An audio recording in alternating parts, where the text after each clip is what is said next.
দাফন সম্পন্ন হয়েছে কবি হেলাল হাফিজের। বিকেলে রাজধানীর মিরপুরে শহীদ বুদ্ধিজীবী কবরস্থানে তাকে দাফন করা হয়। এর আগে জাতীয় প্রেস ক্লাবে দ্বিতীয় জানাজা অনুষ্ঠিত হয়।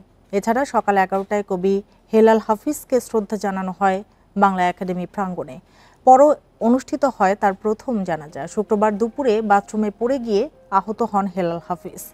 আঘাতের কারণে মাথায় রক্তক্ষরণ হয়। এ অবস্থায় কবিকে হাসপাতালে নেওয়া হলেও বাঁচানো যায়নি। হেলাল হাফিজের মৃত্যুতে সাহিত্য অঙ্গনে শোকের ছায়া নেমে এসেছে। শেষবারের জন্য প্রিয় কবিকে দেখতে ভিড় করেন ভক্ত অনুরাগীরা।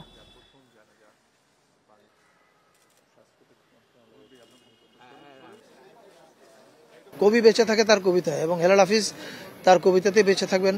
সংস্কৃতি মন্ত্রণালয় আমরা আমাদের কি কি দায়িত্ব আছে কবি হেলাল হাফিজকে নিয়ে, কি কি করা যায়, কি করণীয় আছে, সেটা নিয়ে আমরা কাজ করব।